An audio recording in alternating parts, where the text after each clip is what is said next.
Welcome back, Irish fans, to Breaking Down Braves Boys podcast. We're finally back. Well, I'm back. Jake will be back soon. Don't know exactly when, but we decided to take the last kind of month off.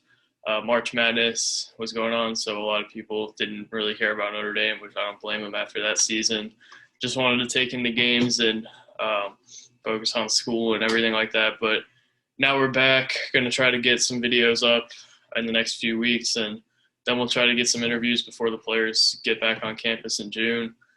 So look out for our stuff. Be sure to subscribe if you haven't. Helps us, our videos get to more people. So thank you guys if you already have subscribed, and be sure if you haven't to do that now. But today I'm getting back to my roots with the What to Expect videos. Those did pretty well last off season, so I'm doing it with Paul Atkinson. Might do one of these with JR, Blake, maybe Alex Wade. But just going to do Atkinson first because I feel like Atkinson has been somewhat underrated because they didn't pick him up in the regular portal, picked him up mid-season. So he was kind of overlooked. And I think he would have been one of the top guys in the portal if he had hopped in, say, a month ago. And then I think he would have had even more schools after him, even though he did have a lot of schools after him. Notre Dame was able to get it. One of their biggest recruiting wins in a while. Great job by Coach Humphrey and Coach Bray there to get that, to really complete the 2021 team. So that was huge. He picked Notre Dame over Miami, Iowa, Texas, NC State. He'll be Juwan Durham's replacement. I'll go into the comparisons between Durham and Atkinson in their games later in the episode. But I guess gonna get into it. I'll go to his intangibles and stats. All right, so Paul Atkinson is a 6'10", 220-pound power forward / center. He's going to be utilized as the center in Notre Dame system, the 4 out, 1 in that Mike Ray loves to run, which is why he was such a good fit. I'll get into more of his skill set around the basket later, but it's really good that they can let him in that system really work in the post without many distractions or guys helping in on him. If there's guys helping in on him, he can kick it out. But as for his last season in 2019-20, they got canceled, which led him to enter the portal when the Ivy League canceled the next season after that too. He won Co-Ivy League Player of the Year in his last college season. Unanimous Ivy League first team selection that year also. Really impressive individual accolades, and probably would have had a shot at the NCAA tournament. If the Ivy League tournament did happen, they definitely would have had a chance to win that game or win the whole tournament even. But he has played March Madness before, which is huge based on the lack of experience in those kind of games, the big games on this roster. Do have some guys who are clutch, like Trey Wirtz, Nate, Cormac Ryan, Prentice are all somewhat clutch at least. But having a guy with that kind of experience in a winner-go-home game in that kind of tournament, there's nothing like March Madness. So great to have a guy who's played in it before. For his stats, he averaged a little over 17 points per game. He can round it up to 18 points per game, 7 rebounds a game, 1.5 assists, and he shot 63% from the field. Didn't shoot as well from three, but didn't really take many threes. Shot less than half a three a game. So that'll tell you about his approach. He only took 13 threes the whole season. But he can shoot it, I guess, when he's wide open. He scored double digits in every game, had multiple double-doubles. So definitely a lot to like from the stats and kind of things he brings to the team outside of his skill set. All right, so on to Paul Atkinson's skill set offensively. One thing that's really going to stand out to you is the variety of ways he can score. He has so many moves he can go to, and he really is a great creator around the rim. Thrives in situations where he's in isolation and where he can create out of the post. Does a really good job hitting defenders with all kind of moves. I'll probably put some highlights up in front of this. You probably can't even see when I'm saying this, but there's going to be some clips of him against Amir Sims. I'm sure those have been going around too for the last couple months, where he's hit him with like half spins, hook shots, just puts his head down and gets to the rim. Just has so many ways he can score for a guy who can't really stretch the floor.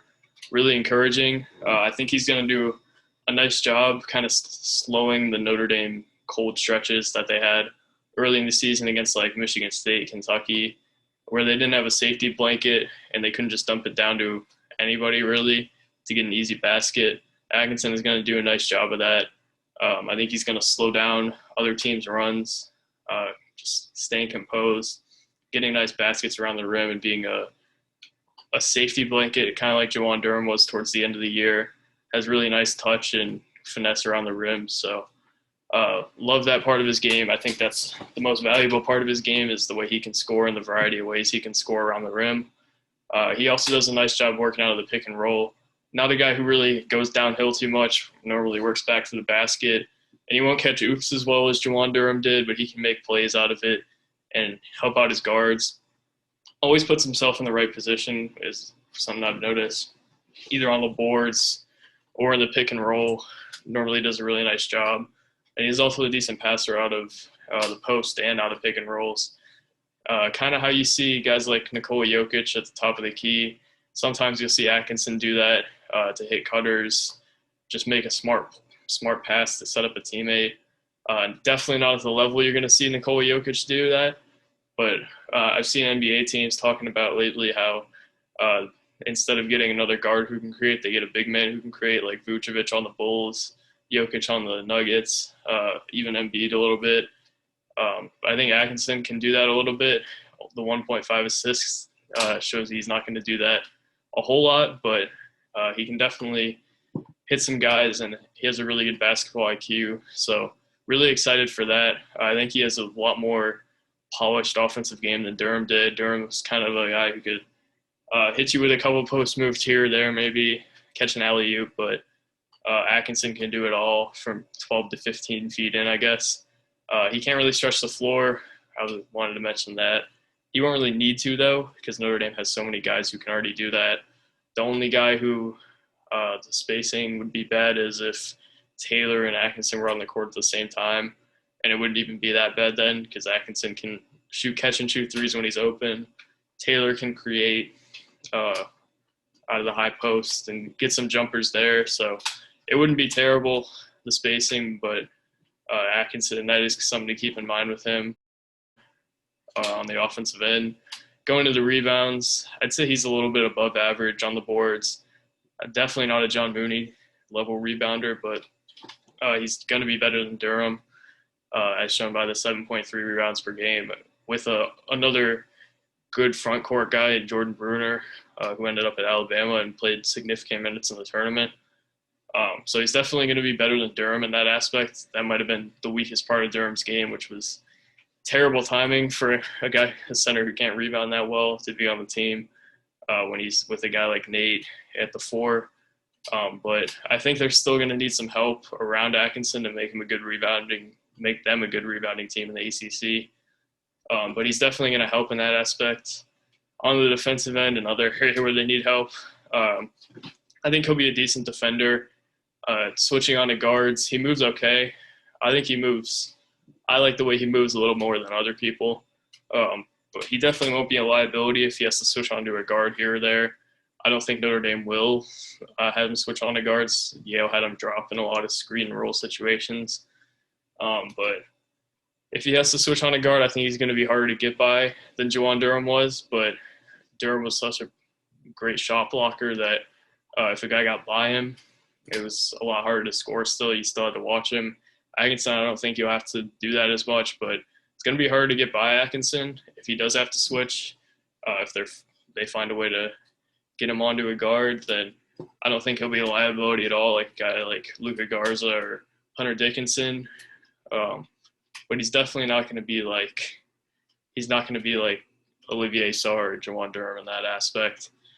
I think the thing I like about Atkinson defensively is that he's not going to get backed down super easily by other guys. Amir Simps, he held his own against for the most part. Durham, it's kind of a similar situation to against guards. He's going to get backed down sometimes. It's not going to be as hard to back him down, or it's not going to be as easy to back him down as it was with Durham sometimes. But Durham could make up for it with the shot blocking. Atkinson can't necessarily. But Atkinson is definitely going to challenge guys down low, which I'm really excited to see because we didn't have a whole lot of challenging guys down low last year. That's not a shot at Juwan or Nate, but just how it was. They didn't have a whole lot of meat on their bones down there outside of Matt Zona. Had to throw him out there when he wasn't necessarily ready sometimes to face a team like UNC. And I think everybody would acknowledge the second UNC game, they needed a guy I guess like Atkinson, but they really needed a guy like Armando Bacot or somebody like that to combat them. And they just didn't have that. I think Atkinson's a step in the right direction there. He's not the fix, but they're going to have to get more guys like him if they want to even hold their own down there. Player comp for Atkinson, I'd say Bray compared him to like a Zach August. I can kind of see that. I think he'll be a little bit better than Zach August was. I think the ceiling for him would be like a Trace Jackson Davis kind of guy, like a 18 to 19 point scorer. I definitely don't expect that though, especially with all the other guys on the roster. I think more realistic would be like a 14 point per game scorer, 6 rebounds, something like that, rather than 19 and like 8. I think that's a little unrealistic, but Atkinson is definitely talented enough to do that if he has enough opportunities. But they didn't really dump it down to Durham a whole lot last year. And they love to run, and Atkinson doesn't really fit that, but he's a good fit. I just don't see him being a huge workload guy, like a guy like Trace Jackson Davis was. I think his floor is probably like Juwan Durham with 2 or 3 more points per game and better rebounding. Definitely significant, even if he is at around his floor. I think 3 or 4 more points a game than Juwan Durham is still really good. I think that's what he's going to provide you. It's hard to do a whole, like, what do I expect from him thing on him because he's only going to be here for 1 year, but that's what I'd say. It's like a 14-6, and then he's shooting like 53 to 55% from the field, not really shooting threes. So that's kind of what my stats would be for him. I guess I'll compare him to Juwan Durham real quick. I already did a little bit, but I think he's a better scorer, better creator, better passer, a little bit better rebounder. Well, yeah, better rebounder. A little more coordinated. I think he moves a little bit worse, but he's more physical, so I think he makes up for it there. Worse shot blocker for sure. Worse at catching alley-oops and playing above the rim is what I have. So I think all around he's better than Durham in a lot of aspects, and I'm sure a lot of people around the program would admit that. I think Atkinson was a really underrated pickup. Is he a guy that's going to take you to the next level? I don't think so. I think he could be a really nice piece on a tournament team, potentially even the best player. I'd have to dive more into that to see if I think he's going to be the best player. I still think Cormac Ryan has a huge year coming. Nate's going to have a nice year coming, but Atkinson, if he gets enough opportunity, can definitely be a guy who can be the best player. And even if he's not, I think he complements Nate Laz really well. And I think he can be the safety blanket that Durham was while not being a defensive liability or liability on the boards. So really, really excited to have him on the team next year. I'll go into why he complements Laz so well, I guess. Laz, towards the end of the year, had a tough time creating his own shot. I think that was more than just a shooting slump towards the end of the year, or even like him trying to protect his field goal percentage, which I don't believe for a second. I think it was just Laz had a tougher time creating. I think he lost confidence in his shot because he wasn't getting open looks. Bray touched on it in the pressers a little bit, how they were doing a good job kind of limiting Laz and not letting him get catch and shoot threes, which is where Nate's at his best, is catching and shooting. Make him go downhill, make him go back to the basket and score, and he's not going to have a huge day, which we saw towards the end of the year. Nate didn't really have great games at all, especially against like Wake Forest and UNC. But with a guy like Atkinson, he can really take a lot of the pressure off Nate. So I think that's going to be a huge thing. He's going to set Nate up a lot better than Durham did, I think, offensively, especially with the way he can hit cutters and stuff. They're going to be a really good duo down low, I think. So that's what I have for what to expect from Paul Atkinson. I think he's going to be a really good player on a good team. But it's hard to really map out his future because just this 1 year. Maybe they give him an extra year because of COVID, but I doubt it. So that's all I have. Thank you guys for watching. If you're still here, thanks for staying with us. And I guess we'll get some more videos out soon. Maybe talk to some players, some coaches. Gonna try to get some stuff in the works soon. So thank you guys for watching. Go Irish. Catch you next time. Peace.